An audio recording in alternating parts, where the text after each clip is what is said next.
Assalamualaikum warahmatullahi wabarakatuh. Mari klik subscribe di channel ini dan aktifkan tanda loncengnya untuk mendapatkan update pemberitahuan di video berikutnya.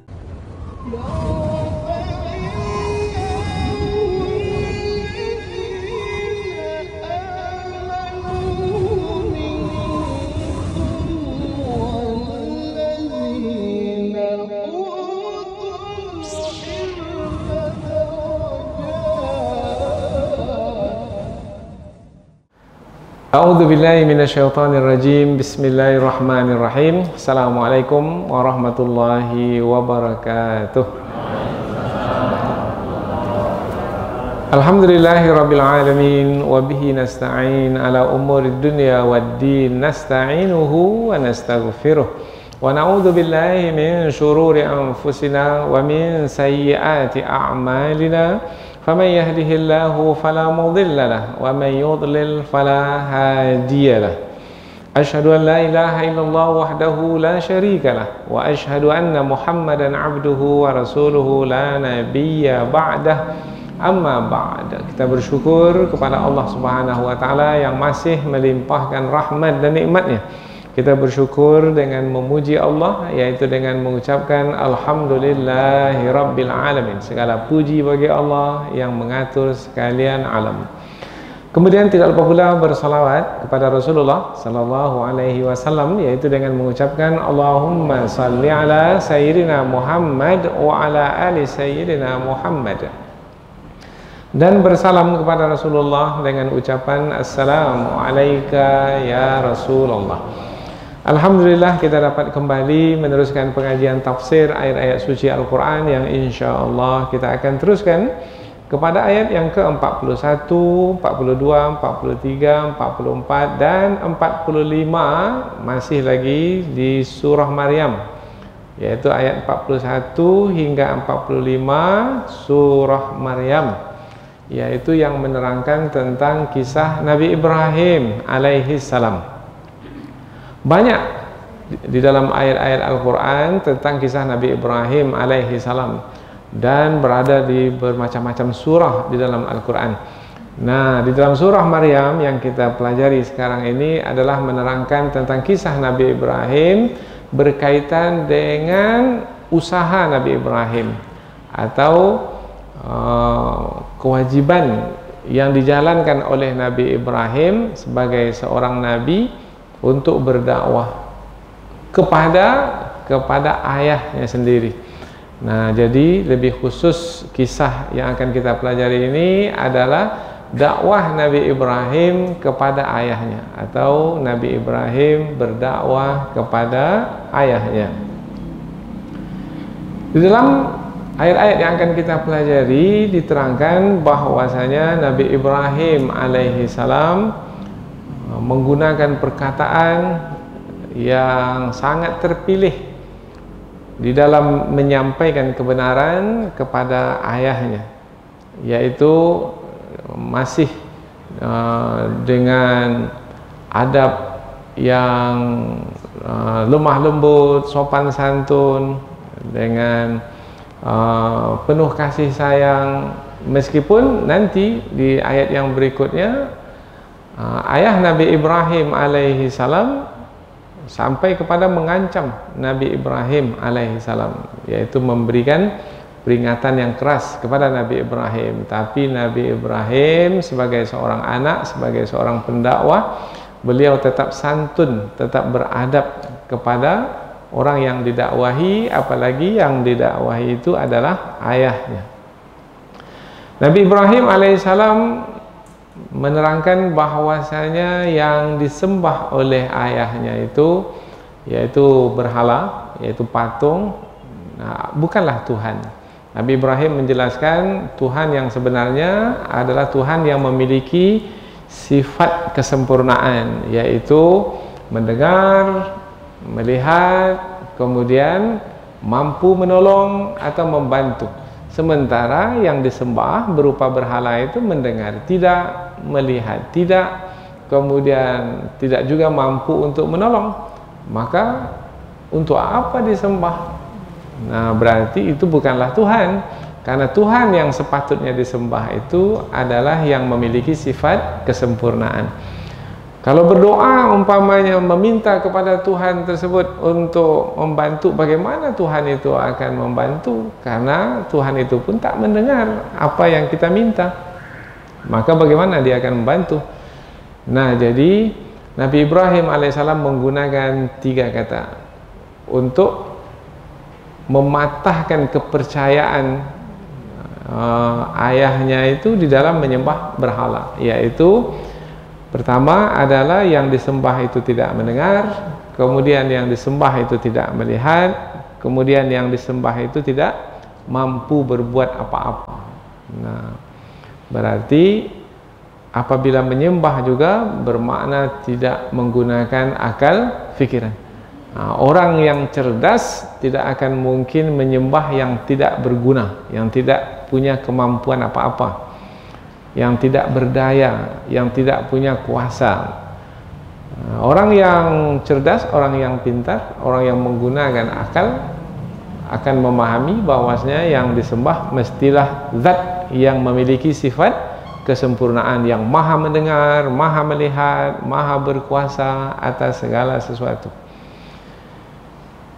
Kemudian Nabi Ibrahim alaihissalam juga menyampaikan kepada ayahnya dalam dakwahnya untuk meyakinkan ayahnya bahwasanya meskipun beliau seorang anak, tetapi beliau telah mendapatkan ilmu dari sisi Allah Subhanahu wa taala karena beliau menerima wahyu, karena beliau seorang nabi, seorang rasul, dan itu tidak diberikan kepada ayahnya. Maka Nabi Ibrahim mengatakan, ayah tidak menerima wahyu, saya menerima wahyu. Meskipun saya sebagai seorang anak, maka adalah kewajiban saya untuk menyampaikan wahyu kepada ayah. Maka ayah hendaklah mengikutiku. Mengikutiku bukan karena aku sebagai manusia, sebagai anak, enggak, tetapi ikutilah aku sebagai seorang nabi yang diutus oleh Allah Subhanahu wa taala. Nah, apabila ayah mau mengikutiku, yaitu mentauhidkan Allah Subhanahu wa taala, yaitu Tuhan yang disembah itulah pencipta langit dan bumi ini, bukan berhala itu, maka ayah akan berada di atas jalan yang akan menyampaikan ayah ke tujuan, yaitu redha Allah, yaitu surga. Nah, kalau tidak, berarti ayah berada di jalan yang sesat, maka ayah akan dimurkai oleh Allah Subhanahu wa taala, dan di penghujung sana di akhirat nanti tempat orang yang sesat itu adalah neraka jahanam. Nah, jadi Nabi Ibrahim alaihi salam menyampaikan dakwah itu kepada ayahnya untuk menyelamatkan ayahnya supaya nanti ayahnya masuk ke surga bersama-sama nantinya di dalam surga. Jadi Nabi Ibrahim berdakwah kepada ayahnya itu adalah dari kasih sayangnya kepada ayah. Nah, mungkin ayah tak akan menerima, mungkin ayah akan benci, mungkin ayah akan marah, mungkin ayah akan mengancam dan lain sebagainya. Tetapi kasih sayang seorang anak dalam mendakwahi ayahnya untuk menyelamatkan ayahnya itu lebih berharga dari apapun. Nah, jadi Nabi Ibrahim alaihissalam memberikan contoh kepada kita pada hari ini bahwasanya mungkin boleh jadi ada seorang anak telah mendapat hidayah, telah mendapat petunjuk, memeluk agama Islam, tetapi orang tuanya belum. Maka si anak jangan pernah berhenti untuk mendakwahi ayahnya. Nah, bantulah ayah untuk berada di atas jalan yang benar, supaya ayah itu diredai oleh Allah, supaya nanti berkumpul di dalam surga. Karena risalah para nabi itu, sekarang Nabi Muhammad alaihi salam, ya, dahulu yang menyampaikan risalah itu, risalah tauhid itu adalah sebelum Nabi Muhammad, Nabi Isa. Kemudian sebelum Nabi Isa, Nabi Musa. Sebelum Nabi Musa terus ini kita sebut beberapa nabi sajalah. Nabi Ibrahim alaihissalam, Nabi Nuh, semua para nabi itu risalah mereka sama, yaitu misi mereka adalah sama, yaitu menyeru manusia supaya mentauhidkan Allah. Tetapi dalam perjalanan sejarah manusia, ada saja manusia yang menyimpang dari kepercayaan mentauhidkan Allah sehingga menyembah berhala, seperti yang berlaku pada masa Nabi Ibrahim alaihi salam. Apa yang menyebabkan manusia itu menyimpang? Nah, Nabi Ibrahim menyebutkan dalam ayat yang akan kita pelajari nanti, bahwasanya yang menyebabkan manusia itu menyimpang sehingga menyembah berhala, sehingga menyekutukan Allah adalah syaitan. Karena syaitan itu adalah musuh nyata manusia yang menyesatkan manusia dari jalan yang benar. Maka Nabi Ibrahim mengingatkan ayahnya supaya jangan patuh kepada syaitan. Karena yang menyuruhnya untuk menyembah berhala itu adalah syaitan yang terkutuk, maka jangan patuh kepada syaitan. Karena syaitan itu adalah makhluk yang dahulu ketika di dalam surga bersama dengan Nabi Adam dan Hawa, syaitan itu yang disebut dengan iblis, bapaknya syaitan, adalah yang sombong, yang angkuh, kemudian yang melanggar perintah Allah. Karena Allah memerintahkannya untuk bersujud kepada Nabi Adam, si iblis, syaitan yang terkutuk itu tidak mau bersujud, durhaka kepada Allah. Maka wahai ayah, jangan patuh kepada syaitan, karena syaitan itu adalah makhluk yang durhaka kepada Allah Subhanahu wa taala. Jangan ikuti yang durhaka kepada Allah. Mengikuti yang durhaka kepada Allah, maka berarti juga akan durhaka kepada Allah. Kalau mau mengikuti, ikuti orang yang taat kepada Allah, seperti para nabi dan rasul, maka kita akan berada dalam ketaatan pula. Kemudian Nabi Ibrahim alaihissalam menyampaikan juga kepada ayahnya bahwasanya beliau sangat khawatir sekali, takut sekali, kalau sang ayah tidak juga menerima kebenaran, maka akan mendapat azab dari sisi Allah Subhanahu wa taala, dan nanti di dalam neraka bersama dengan syaitan, akan dikumpulkan bersama dengan syaitan. Nah, jadi penyampaian itu disampaikan oleh Nabi Ibrahim. Pertama yang disampaikan itu adalah berhala itu bukan Tuhan. Kemudian Nabi Ibrahim mengingatkan yang menyimpangkan dari jalan yang benar itu adalah syaitan, maka jangan patuh kepada syaitan. Kemudian apabila tetap juga mengikuti perintah syaitan itu, bujuk rayu syaitan, godaan syaitan, maka akan mendapat siksaan dan nanti bersama syaitan itu di dalam neraka. Inilah ringkasan dari 5 ayat yang akan kita pelajari.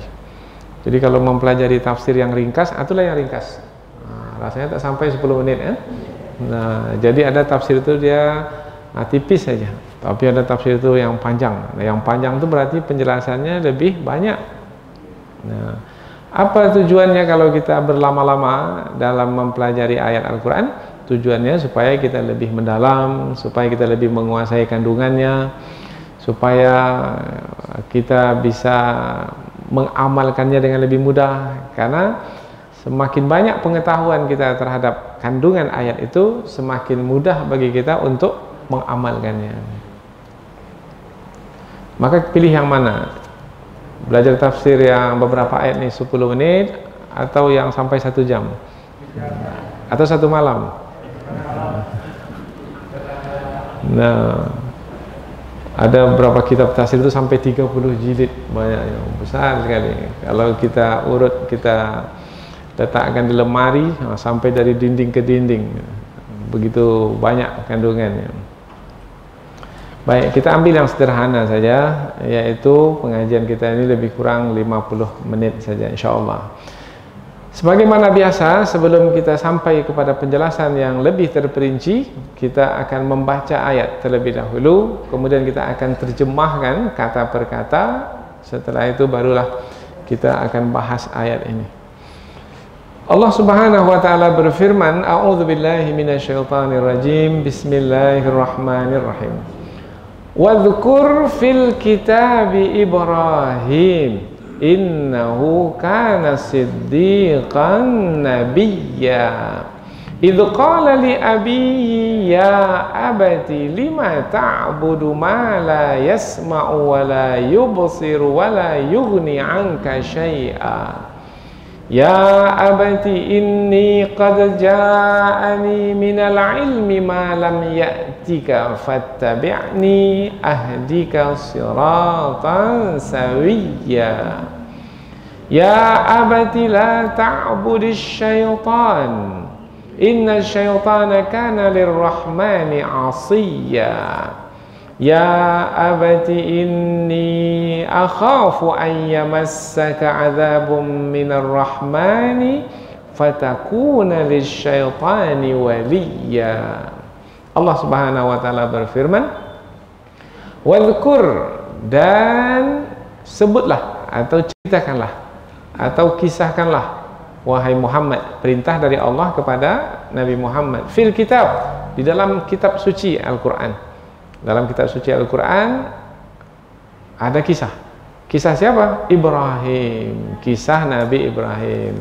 Dan kisahkanlah kisah Nabi Ibrahim itu wahai Muhammad kepada manusia, yaitu kisah yang terdapat di dalam kitab suci Al-Quran. Innahu, sesungguhnya dia Nabi Ibrahim itu, kana, adalah dia, siddiqan, orang yang sangat membenarkan kebenaran, nabiyya, juga seorang nabi. Dan kisahkanlah di dalam kitab suci tentang kisah Nabi Ibrahim, sesungguhnya dia adalah seorang yang sangat membenarkan kebenaran dan juga seorang nabi.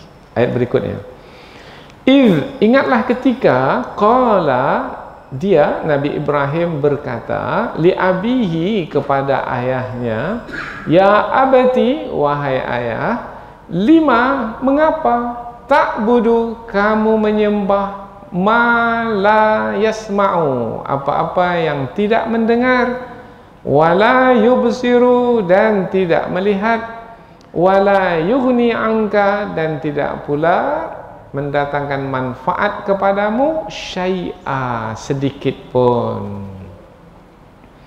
Ingatlah ketika Nabi Ibrahim berkata kepada ayahnya, wahai ayah, mengapa engkau menyembah apa yang tidak mendengar dan tidak melihat dan tidak mendatangkan manfaat sedikit pun kepadamu. Ayat berikutnya, ya abati, wahai ayah, ini sesungguhnya aku, qad, sesungguhnya telah, ja'ani, datang kepadaku, minal ilmi, sebahagian dari ilmu, malam ya'tika, apa-apa yang tidak datang kepadamu. Datang kepadaku tapi tidak datang kepadamu, ya, karena yang mendatangkannya adalah Allah melalui wahyunya, dan wahyu itu disampaikan kepada Nabi, bukan kepada yang bukan Nabi. Fattabi'ni, maka ikutilah aku, wahai ayah, ahdika, aku akan memberikan petunjuk kepadamu, memberikan bimbingan kepadamu, siratan, kepada jalan, sawiyya, yang lurus. Wahai ayah, sesungguhnya telah datang kepadaku sebahagian dari ilmu yang tidak datang kepadamu, maka ikutilah aku akan memberikan petunjuk kepadamu kepada jalan yang lurus. Ayat berikutnya, ya abati, wahai ayah, la ta'bud, jangan engkau menyembah. Nabi Ibrahim melarang ayahnya, jangan engkau menyembah asyaitan, syaitan.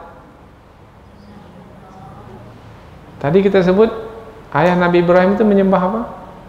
Menyembah berhala. Tapi dalam ayat ini disebut menyembah syaitan. Ini apa maksudnya? Ini nanti dalam tafsir akan diterangkan.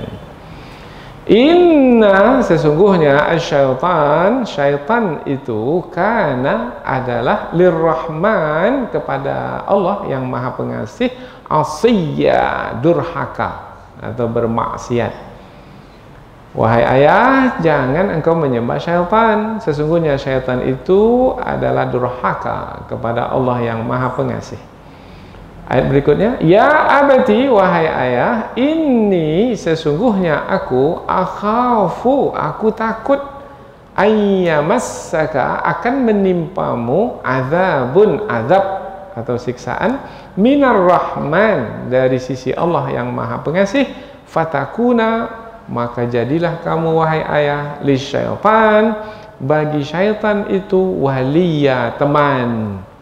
Jadi berteman kamu wahai ayah dengan syaitan. Di mana bertemannya? Kalau sudah dapat azab, azab itu azab di mana? Kalau azab itu azab di dunia, berteman dengan syaitan di dunia. Kalau azab itu azab neraka, berarti berteman dengan syaitan di neraka, berarti dikumpulkan di neraka. Wahai ayah, jangan, wahai ayah, sesungguhnya aku takut azab akan menimpamu, azab dari Allah yang maha pengasih akan menimpamu, maka kamu menjadi teman bagi syaitan. Inilah dia 5 ayat yang akan kita pelajari, yaitu ayat yang menerangkan tentang kisah Nabi Ibrahim alaihissalam. Dan kisah Nabi Ibrahim ini tidak berakhir di ayat 45, yaitu masih ada lagi beberapa ayat berikutnya tentang kisah Nabi Ibrahim, yaitu sampai nanti ayat yang ke-50. Bermana ada berapa ayat lagi? 5 ayat lagi. Jadi ada 10 ayat di surah Maryam ini menerangkan tentang kisah Nabi Ibrahim. 5 ayat kita kaji pada kesempatan ini, dan insya Allah 5 ayat berikutnya pada pertemuan yang akan datang. Nah, di 5 ayat yang akan kita pelajari ini menerangkan tentang Nabi Ibrahim alaihissalam yang berdakwah kepada ayahnya sendiri. Jadi Nabi Ibrahim bukan meninggalkan ahli keluarga, yaitu berdakwah kepada orang lain kemudian lupa keluarga sendiri, tidak. Tetapi Nabi Ibrahim alaihissalam berdakwah juga kepada ahli keluarganya, dan yang paling dekat sekali adalah ayah sendiri didakwahi. Sama seperti Rasulullah SAW ketika ditetapkan sebagai Rasul dengan menerima wahyu, maka Allah memerintahkan Nabi Muhammad untuk berdakwah kepada ahli keluarganya. Wa anzir ashiratakal aqrabin, wahai Muhammad, berilah peringatan ahli keluargamu yang terdekat. Maka disampaikanlah kepada istri, kepada Khadijah radhiyallahu anha, kemudian disampaikan kepada paman-paman, kemudian disampaikan kepada kemenakan, kemudian kepada saudara-saudara kaum kerabat, kepada kaum, kemudian terus kepada manusia pada masa itu. Nabi Ibrahim alaihi salam dalam menyampaikan dakwah kepada ayahnya, karena Nabi Ibrahim adalah seorang anak dan yang didakwahi itu adalah ayah, maka Nabi Ibrahim dalam menyampaikan dakwah menyampaikannya dengan santun, dengan lemah lembut, dengan kasih sayang, yaitu dengan pemilihan kata yang tepat, tetapi tidak berbasa-basi atau tidak kabur, tidak samar, yaitu jelas, tegas, yaitu yang disembah oleh ayah itu tidak sepatutnya disembah, karena yang disembah oleh ayah itu adalah yang tidak berkuasa sama sekali, mendengar tidak, melihat tidak, dan tidak juga mampu untuk memberikan manfaat. Kemudian Nabi Ibrahim juga menyampaikan bahwasanya hidup ini adalah ujian. Apabila berhasil dalam ujian, yaitu beriman kepada Allah, maka akan mendapatkan balasan kebaikan, kenikmatan, itu dimasukkan ke dalam surga dan akan berkumpul dengan para nabi dan rasul dan orang-orang beriman lainnya.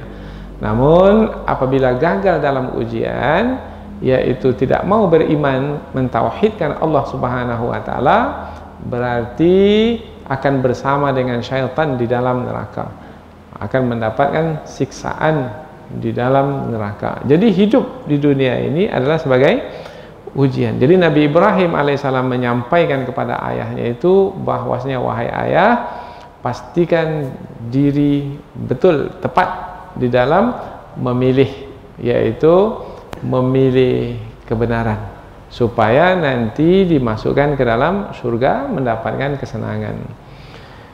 Sebenarnya hidup kita itu adalah memilih.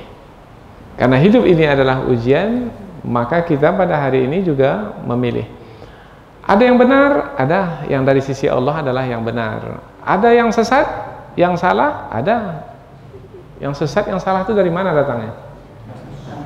Dari syaitan. Ini bahasa yang ada dalam 5 ayat kita pelajari ini. Nah, yang dari Allah melalui Nabi dan Rasul, yaitu melalui berdasarkan wahyu. Sekarang ini kitab suci, yaitu Al-Quran yang terjaga dan terpelihara, hadis Nabi yang juga terjaga dan terpelihara.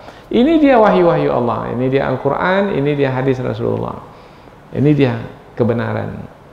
Kemudian di sana ada yang datang dari manusia yang bertentangan dengan yang terkandung di dalam wahyu tersebut. Nah, sekarang ini manusia memilih, pilih yang mana? Pilih yang berdasarkan wahyu atau pilih yang dari hasil kepercayaan manusia yang entah dari mana datangnya itu? Terserah pada manusia. Itulah dia ujian. Nah, ketika manusia memilih yang benar, berhasil dalam ujian. Ketika memilih yang salah, maka gagallah dalam ujian. Dan dakwah itu, karena judul kemagian kita adalah Nabi Ibrahim berdakwah kepada ayahnya. Dan kalau kita berdakwah, dakwah itu adalah menerangkan yang benar itu dan menerangkan yang salah itu berdasarkan wahyu. Yang benar itu terangkan, dan yang salah itu juga terangkan. Kemudian yang benar itu diterangkan, kemudian bantu manusia untuk mengikuti yang benar itu. Dan yang salah itu terangkan dan hindarkan manusia dari mengikuti yang salah itu. Itulah dia sebenarnya isi dakwah. Jadi isi dakwah itu sebenarnya adalah kebaikan, yaitu membimbing, kemudian menolong untuk manusia itu sampai ke tujuan. Ya, membimbing untuk berada di atas jalan yang benar, kemudian sampai nanti ke tujuan, yaitu tujuan kita sebenarnya, kita ini kan sedang dalam perjalanan kita sekarang ini. Tujuan kita sebenarnya adalah surga. Nah, bimbing manusia, kalau kita berdakwah, bimbing manusia ke surga. Jangan hantarkan manusia ke itu dua saja. Tak ada tempat yang ketiga.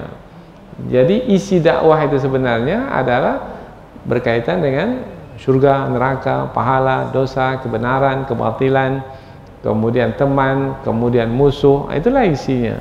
Maka dari mana kita mendapatkan keilmuan sehingga kita benar dalam berdakwah? Tak ada sumber yang tidak ada sumber selain dari wahyu yang datang dari sisi Allah. Jadi sumber yang menjadi rujukan utama kita hanyalah wahyu, yaitu Al-Quran dan hadis, karena inilah yang terjaga, yang terpelihara.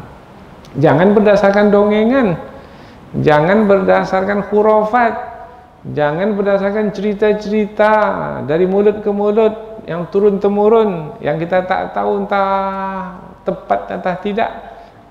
Maka kita dapatkan dari yang akan meyakinkan kita, yang membuat kita menjadi yakin, yaitu Al-Quran dan hadis Rasulullah SAW. Baik, agak panjang sedikit ini mukaddimah kita ini, karena sebenarnya 5 ayat yang akan kita pelajari ini tak begitu susah. Karena kalau berkaitan dengan kisah ini mudah sekali untuk difahami, sangat mudah. Nah, tapi nanti yang susah itu mengamalkannya. Nah, apa sebab? Sebab ketika kita mengamalkannya, kita akan dihalang oleh musuh kita. Siapa musuh kita itu? Yang tak pernah meninggalkan kita. Jangan dikatakan ketika kita pergi ke masjid, musuh itu dia di luar masjid. Tidak. Ikut dia masuk dalam masjid. Dan saya tahu sekarang tempatnya di mana ini. Yaitu yang mengantuk-ngantuk itu adalah dia di sebelah itu. Syaitan, dia tetap menemani manusia, mendampingi manusia. Ini adalah musuh yang nyata. Inna syaitana lakum aduwwam mubina. Sesungguhnya syaitan bagi kamu adalah musuh yang nyata. Baik, kita lanjut ke tafsir ayat. Ini barulah penjelasan yang lebih panjang.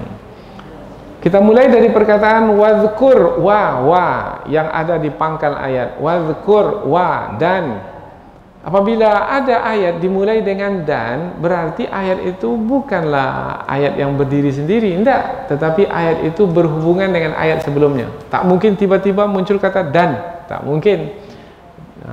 Dan itu pastilah ada ayat sebelumnya. Karena kata dan itu menyambungkan, huruf ataf, menyambungkan yang sebelumnya dengan yang sesudahnya. Ya. Umpamanya saya dan ayah ke masjid, baru benar ayat itu. Tapi kalau tiba-tiba ada yang mengatakan dan ayah ke masjid, apa itu dan ayah ke masjid? Tak faham. Berarti ada sebelumnya. Nah, yang sebelumnya itu apa? Ini kan kisah-kisah baru. Kisah sebelum ini kan kisah tentang Maryam dengan anaknya Nabi Isa alaihissalam. Nah, maka disebutkan ini atful qissah alal qissah, yaitu menyambungkan satu kisah dengan kisah berikutnya. Kisah sebelum ini kisah Maryam, sekarang ini kisah Nabi Ibrahim, selepas ini kisah apa lagi? Nabi Musa, Nabi Musa, selepas itu kisah Idris, Nabi Idris. Nah, ini kisah-kisah ini. Maryam dan Nabi Ibrahim dan Musa, Nabi Musa dan Nabi Idris. Nah, disebut dan ini semua kisah ini meskipun banyak dalam kitab suci Al-Quran, yaitu yang diperintahkan oleh Allah kepada Rasulullah untuk menyampaikannya kepada manusia supaya menjadi pelajaran.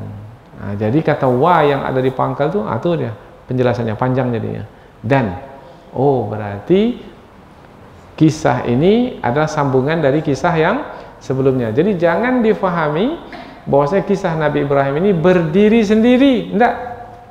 Kisah Nabi Ibrahim ini adalah satu dari kisah-kisah yang disebutkan di dalam Al-Quran, yang diperintahkan oleh Rasul untuk menyampaikannya, yang diperintahkan oleh Allah kepada Rasul untuk menyampaikannya kepada manusia supaya jadi pelajaran. Wadhkur, dan kisahkanlah atau sebutkanlah wahai Muhammad, atau ceritakanlah wahai Muhammad, fil kitab, di dalam kitab suci Al-Quran, Ibrahim, kisah Nabi Ibrahim. Karena Nabi Muhammad menerima kitab suci Al-Quran yang di dalamnya ada kisah Nabi Ibrahim, maka Nabi Muhammad mampu menyampaikan kisah tersebut. Padahal Nabi Ibrahim itu berapa jaraknya dengan Nabi Muhammad? Berapa lama? 1000 tahun lebih. Jangan menerka-nerka. Antara Nabi Muhammad dengan Nabi Isa berapa tahun? 600 tahun. Ya. Sampai Nabi Muhammad diangkat jadi Rasul. Nabi Isa dengan Nabi Musa berapa tahun? 1500 tahun. Nabi Musa dengan Nabi Ibrahim berapa tahun? 700 tahun. Berarti berapa tuh? 2600. Begitu lamanya ya. 2600 tahun, 2800, hampir 3000 tahun. Kira-kira kita bisa tidak menceritakan kisah yang sudah 1000 tahun yang lalu? Nah, umpamanya kisah sebelum kemerdekaan aja kita mungkin tak tahu. Coba kisahkan kembali bagaimana Tuanku Imam Bonjol menentang Belanda di Sumatera Barat. Coba kisahkan. Kan orang Bonjol kan? Dari kampung sendiri. Bonjol. Tapi kita tak mampu menceritakan. Nah, Nabi Muhammad mengapa bisa menceritakan kisah yang sudah lama berlaku? Sebab Nabi Muhammad menyampaikannya berdasarkan wahyu. Nah, kalau berdasarkan wahyu, bermakna kisah itu adalah kisah benar. Tidak ada tambah kurangnya, tidak ada. Tepat. Waman asdaqu minallahi qila. Siapa lagi yang lebih tepat dalam berkata-kata dari Allah Ta'ala? Tak ada lagi. Allah adalah yang maha benar. Sadaqallahul azim. Maha benar Allah dengan segala firman-Nya. Nah, kisah yang semestinya menjadi pelajaran itu adalah kisah yang benar. Kisah bohong tidak patut untuk dijadikan sebagai pelajaran. Jadi kalau itu tidak boleh dijadikan pelajaran, karena entah iya entah tidak, entah berlaku entah tidak. Maka yang patut untuk dijadikan pelajaran itu adalah kisah yang benar. Kisah yang benar itu tak ada sekarang ini kecuali yang dari Al-Quran, yang dari mulut ke mulut itu entah iya entah tidak. Ya, malin kundang itu betul ada atau enggak? Itu batu yang dikunjungi sekarang yang di tepi Laut Padang tuh, itu betul batunya malin kundang atau enggak? Nah, wallahu a'lam. Jadi kita tidak dapat memastikan. Nah, berarti tidak ada lagi kisah yang terbaik untuk dijadikan pelajaran melainkan kisah dari Al-Quran. Maka sebelum kisah-kisah yang lain kita pelajari, kisah Quran dahulu. Maka orang tua kalau mau menyampaikan cerita kepada anak, cerita Quran sampaikan dulu sebelum cerita buaya dan kancil atau cerita apa lagi yang lain. Maka cerita-cerita Al-Quran itu dengan penyampaian yang sederhana, yang mudah untuk difahami oleh anak, dan itu berkesan oleh anak, sehingga nanti ketika anak mempelajarinya langsung dari Al-Quran, ketika sudah mulai remaja, dewasa, dia lebih mudah memahami.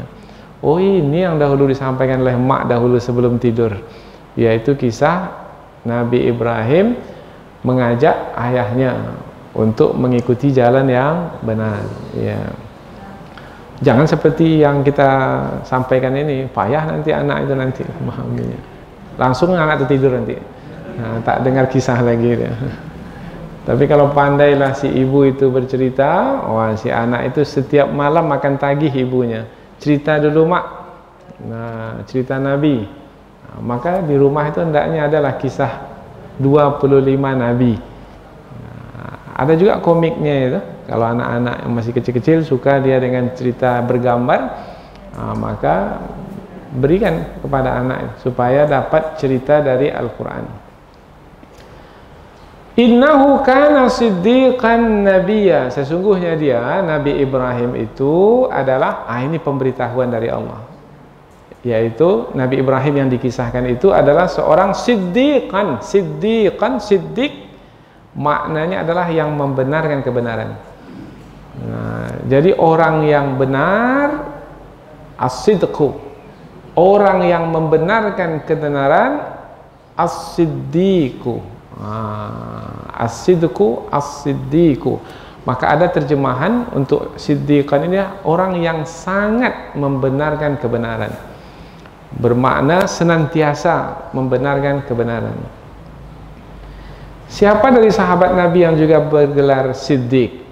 Abu Bakar. Abu Bakar As-Siddiq. As-Siddiq itu gelar, namanya Abu Bakar. Membenarkan kebenaran. Apa yang dibenarkan oleh Abu Bakar?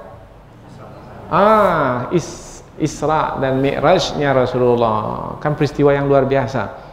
Nabi Muhammad menyampaikan bahwasanya beliau semalam telah berjalan dari Masjidil Haram ke Masjidil Aqsa. Padahal jauh jaraknya itu 500 km. Oh, bukan, lebih lagi. Nah, kemudian sampai ke langit. Langit pertama, kedua, sampai ke 7. Kemudian malam itu juga pulang kembali ke Makkah Al-Mukarramah. Nah, disampaikanlah kepada Abu Bakar As-Siddiq, wahai Abu Bakar, kamu percaya enggak bahwasanya Nabi Muhammad itu telah melakukan perjalanan sedemikian jauh dalam waktu yang singkat di malam hari? Abu Bakar mengatakan, kalau lebih dari itu yang disampaikan oleh Nabi Muhammad, saya pun akan percaya. Kalau lebih seperti itu namanya mustahil ya. Lebih mustahil dari itu pun, kalau yang menyampaikannya adalah Nabi Muhammad, saya akan percaya, akan membenarkan apa yang disampaikan. Membenarkan itu as-siddiq.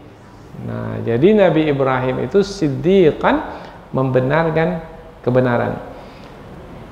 Apa yang dibenarkan oleh Nabi Ibrahim yang juga sebenarnya berat untuk dipercayai, untuk dilakukan, untuk diamalkan, yaitu ketika Nabi Ibrahim bermimpi.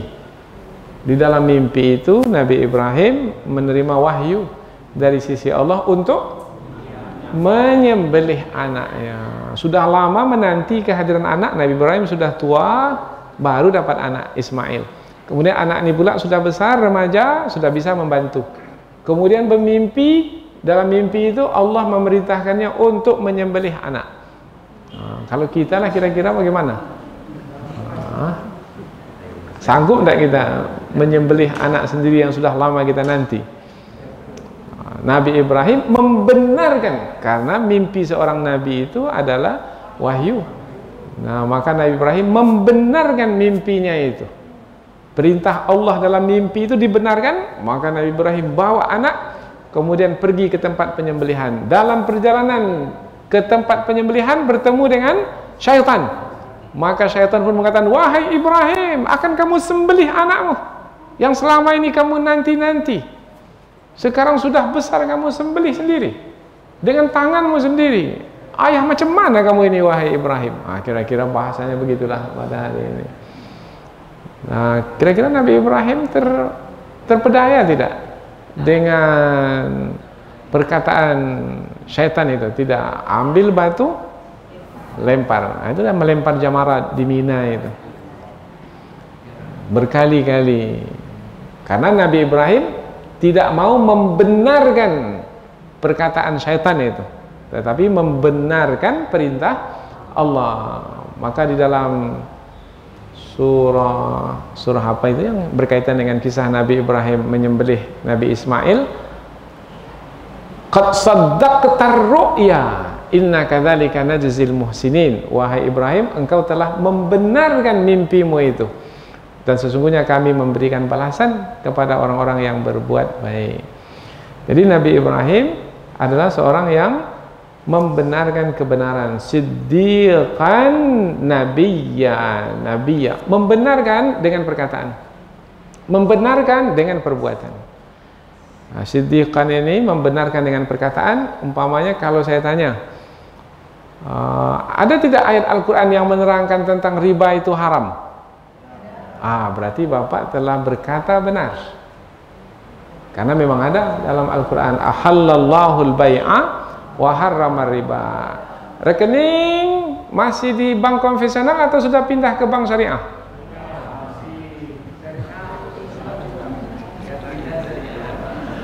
Nah, kalau masih di bank konvensional, masih terlibat riba, bermakna belum membenarkan kebenaran dengan perbuatan. Dengan perkataan sudah ada ayat itu.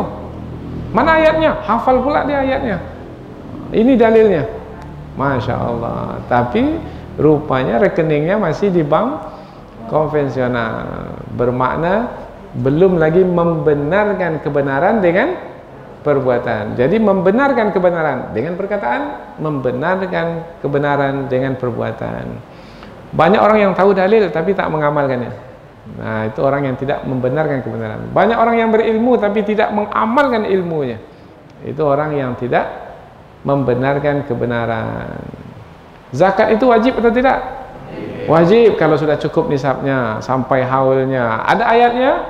Ada. Betul ada dalam Quran? Telah membenarkan kebenaran. Ada yang mengeluarkan zakat? Itu emas dah banyak yang disimpan tuh. Dikeluarkan tak zakatnya itu 2,5%? Zakat fitrah lain lagi. Ini zakat harta, zakat mal. Punya kebun sawit ratusan hektar, ada dikeluarkan zakatnya? Ini rumah-rumah sewa ini banyak pintunya ini, ada dikeluarkan zakatnya? Nah, sementara di mulut kita membenarkan kebenaran, tapi belum tentu lagi membenarkan dengan perbuatan. Nah, Nabi Ibrahim alaihissalam dengan perkataan, dengan perbuatan, itu makna siddiqan nabiyya, seorang nabi. Ada orang yang siddiqan tapi bukan seorang nabi, seperti Abu Bakar As-Siddiq, siddiqan tapi bukan seorang nabi. Nabi Isa memiliki ibu yaitu Maryam yang juga bergelar siddiqah. Wa ummuhu siddiqah, dan ibunya, ibu Nabi Isa itu siddiqah. Tapi Maryam itu seorang nabi? Enggak. Disinilah tingginya kedudukan Nabi Ibrahim, siddiqan nabiyya, seorang membenarkan kebenaran dan juga seorang nabi. Kemudian barulah apa yang dilakukan oleh Nabi Ibrahim yang menerangkan dengan tingginya kedudukan Nabi Ibrahim itu, yaitu ingatlah ketika pernah berlaku pada masa dahulu kejadian, yaitu Nabi Ibrahim qala li abihi, berkata kepada ayahnya. Abihi, ayahnya. Ada di antara ulama tafsir memahami ayah itu adalah ayah kandung, tetapi ada juga di antara ulama tafsir memahami bukan ayah kandung tetapi pamannya. Apa sebab? Sebab berdalilkan kepada Nabi SAW bersabda bahwasanya Nabi memiliki keturunan yang baik-baik, yaitu ayah Nabi, kemudian datuk Nabi, sampailah kepada Nabi Ibrahim, sampai kepada Nabi Nuh, sampai kepada Nabi Adam. Nah, karena berdasarkan hadis tersebut, maka ada di antara ulama tafsir mengatakan bahwasanya dimaksudkan dengan ayah itu bukan ayah kandung, tetapi ayah yang disebut juga dalam bahasa kita paman. Tapi dalam bahasa Arab, penggunaan kata ab itu boleh kepada ayah kandung, boleh juga kepada paman. Nah, kita tidak perlukan itu. Yang penting bagi kita adalah Nabi Ibrahim berdakwah kepada kaum kerabatnya, yaitu kepada ayahnya, atau dalam tafsiran yang lain adalah pamannya. Ya abati, wahai ayah, lima, mengapa? Nah, kata mengapa ini bermakna Nabi Ibrahim ingin mengetahui alasan. Apa alasan ayah? Ta'bud, menyembah, ma la yasma', apa-apa yang tidak mendengar, wala yubsir, tidak melihat, wala yughni anka syai'a, dan tidak memberikan manfaat apa-apa kepadamu. Yang dimasukkan adalah patung atau berhala dengan menggunakan 3 kata itu. Sudah kita jelaskan tadi. Kalau penyampaian seperti itu, kira-kira ayah Nabi Ibrahim itu mampu jawab atau tidak ya? Tak mampu. Apa sebab? Kata-katanya tepat, pilihannya itu betul-betul tepat. Karena memang betul berhala itu tak mendengar, memang betul berhala itu tak melihat, memang betul berhala itu tidak mendatangkan manfaat apa-apa. Berarti dalam berdakwah pastikan memilih kata-kata yang tepat, sehingga orang yang dakwah itu tak mampu untuk ingkar, untuk menghindar, untuk menolak. Ya abati inni qad ja'ani minal ilmi ma lam ya'tika, wahai ayahku, sesungguhnya telah datang kepadaku sebahagian dari ilmu yang tak datang kepadamu. Nabi Ibrahim menerangkan bahwasanya dirinya seorang nabi yang menerima wahyu dari sisi Allah yang tidak dimiliki oleh ayahnya. Nabi Ibrahim memilih penyampaian seperti ini sebagai menghormati ayahnya. Ada orang yang berdakwah itu tidak menghormati orang lain, apalagi orang itu adalah lebih tua darinya. Umpamanya bisa saja perkataan seperti ini dengan perkataan yang kasar. Umpamanya, saya ini orang yang berilmu, nah, kamu ini orang yang tak tahu apa-apa. Hei orang yang bodoh, ikutilah aku. Nah, itu kan bahasanya kasar ya. Sebenarnya yang disampaikan adalah sama. Nabi Ibrahim tidak menggunakan bahasa yang seperti itu. Wahai ayah, sesungguhnya telah datang kepadaku sebahagian dari ilmu. Nabi Ibrahim beradab. Tidak semua ilmu, sebahagian dari ilmu. Merendah sebahagian dari ilmu yang tak datang kepadamu, karena memang ia adalah wahyu dari sisi Allah Subhanahu wa taala. Fattabi'ni, maka ikutilah aku. Ikutilah aku bukan karena aku sebagai anak, enggak. Ikutilah aku karena aku adalah sebagai utusan Allah. Nah, sebagai mengagungkan Allah, maka ikutilah aku. Karena boleh jadi manusia itu ego. Aku pula akan mengikuti anak? Enggak. Aku pula akan mengikuti orang yang lebih muda dariku? Enggak. Maka Nabi Ibrahim menggunakan penyampaian yang di awal tadi, bahwasanya menerima ilmu dari sisi Allah sebagai seorang nabi. Maka apabila telah memahami Nabi Ibrahim sebagai seorang Rasul, maka Nabi Ibrahim meminta kepada ayahnya untuk mengikutinya. Ahdika siratan sawiya, aku akan memberi petunjuk kepada ayah untuk berada di atas jalan yang benar, jalan yang lurus. Jalan, apa makna jalan? Jalan adalah yang menghantarkan kita ke tujuan. Jalan itu adalah yang membawa kita ke tujuan. Kalau putus jalan Riau Sumatera Barat sampai ke tujuan? Enggak. Nah, kalau bersambung jalan itu barulah. Oh, jadi jalan adalah yang menyampaikan ke tujuan. Tujuan kita kemana? Ke surga. Berarti tanpa jalan yang ditempuh tak akan mungkin sampai ke surga. Jalan itu apa? Islam, syariat Islam, agama Islam. Nah, agama Islam itu adalah jalan yang akan menyampaikan ke tujuan. Ya abatilah ta'budi syaitan, wahai ayah, jangan engkau menyembah syaitan, jangan patuh kepada syaitan. Ta'bud ini maknanya menyembah. Nah, menyembah itu tunduk dan patuh. Tunduk dan patuh itu ada perintah diikuti, itu patuh namanya. Ada larangan ditinggalkan, itu patuh. Nah, patuh itu hanya kepada Allah. Allah memerintah, buat. Allah melarang, jangan buat. Tetapi rupanya syaitan juga memerintah, juga melarang. Tapi yang diperintahkan syaitan yang buruk, yang tercela, yang sesat. Yang dilarang oleh syaitan adalah yang baik, yang terpuji, bertentangan dengan yang diperintah oleh Allah dan yang dilarang oleh Allah. Maka yang mesti dipatuhi adalah Allah, jangan syaitan. Maka Nabi Ibrahim menyampaikan kepada ayahnya, jangan patuh kepada syaitan, wahai ayah. Kemudian diberikan alasan, apa sebab? Inna syaitana kana lirrahmani asiyya. Sesungguhnya syaitan adalah durhaka kepada Allah yang maha pengasih. Semua orang tahu kisah durhakanya syaitan, yaitu ketika dahulu tidak mau menjalankan perintah Allah ketika Allah memerintahkannya untuk bersujud kepada Nabi Adam. Dan begitulah iblis itu, syaitan itu, semuanya, anak keturunannya, sampailah ke hari ini, kecuali yang beriman kepada Allah. Nah, yang beriman kepada Allah tak lagi disebut syaitan, tapi disebut dengan nama bangsanya, yaitu bangsa jin. Bangsa jin yang beriman. Tetapi dahulu nenek moyangnya, yaitu iblis, itu tidak beriman, kufur. Abah enggan, tak mau menjalankan perintah Allah, wastakbara, menyombongkan diri. Wa kana minal kafirin, adalah iblis itu termasuk ke dalam golongan orang-orang yang kafir. Jadi orang-orang yang menyembah berhala itu berarti orang-orang yang telah diperdaya oleh syaitan yang durhaka. Bermakna mengikuti yang durhaka berarti juga durhaka kepada Allah Subhanahu wa taala. Maka Nabi Ibrahim tidak ingin ayahnya itu durhaka. Maka Nabi Ibrahim menasihati ayahnya dengan dakwahnya yang penuh dengan sopan santun. Ya abati, wahai ayahku.